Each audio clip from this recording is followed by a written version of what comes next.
Ես ձեզ խնդրում եմ լուսաբանեք, ասեք, թե ինչ կա եւ ինչ է կատարվում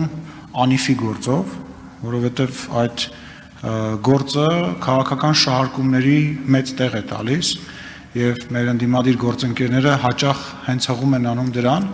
եւ տպավորություն ստեղծում, որ իշխանությունը փորձում է կամ փորձել է այդ գործը ինչ որ ձևով ծածկադմփոց անել, որովհետեւ ձևով դրա մասին չխոսել։ Հիմա ես ձեզ հարց եմ ուղղում եւ խնդրում եմ ներկայացրեք մեր падգամավորներին, մեր հանրությանը այդ գործով ինչ զարգացումներ կան, ինչ հնարավոր զարգացումներ կարող են լինել եւ ինչ փուլում է գտնվում։ Շնորհակալություն։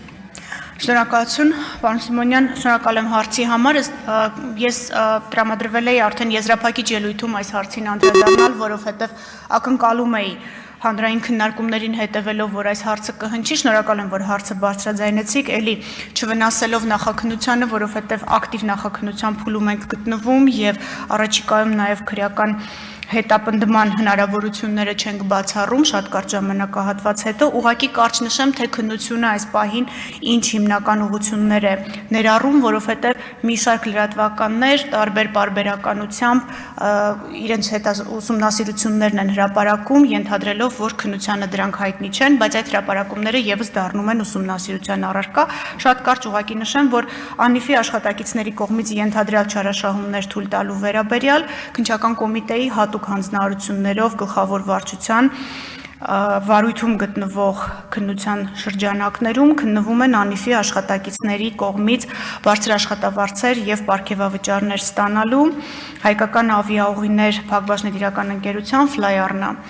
Anji Service, Outsource SP, Areva Consulting, Caucasus Services, Midcube K&G, Masdar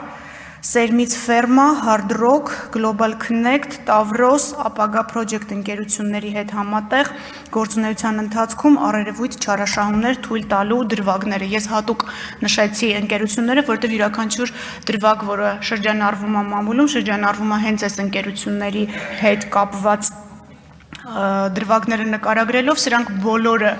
քննության առարկա են քննչական կոմիտեում եւ ինչպես նշեցի, եթե հոդվածները հետաքրքիր են կարող եմ թվարկել, դրանք հիմնականում 277 հոդվածն է քրեական օրենսգրքի, 256-ը ծանրացնող հանգամանքներում, մի քանի դրվագներով եւ մի շարք անձանց վերաբերյալ եւ առաջիկայում կարծում ենք, որ մենք հանրությանը արդեն պատրաստ կլինենք ներկայացնել, թե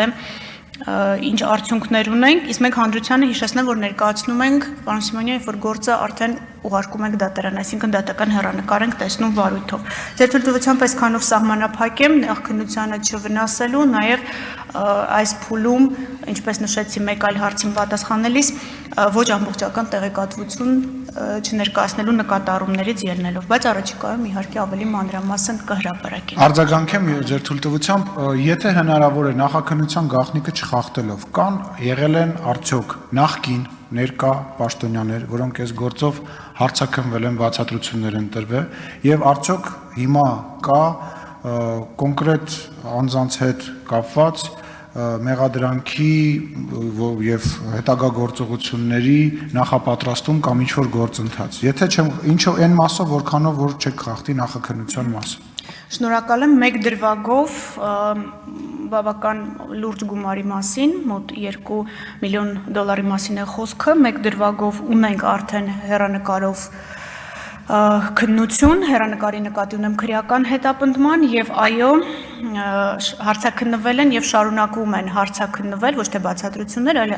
քանի որ վարույթի շրջանակներում տարբեր կարգավիճակներով են հարցաքննվում անձինք, պաշտոնատար անձինք այդ թվում, ովքեր առնչություն են ունեցել անիֆի գործունեության հետ։ Շնորհակալություն։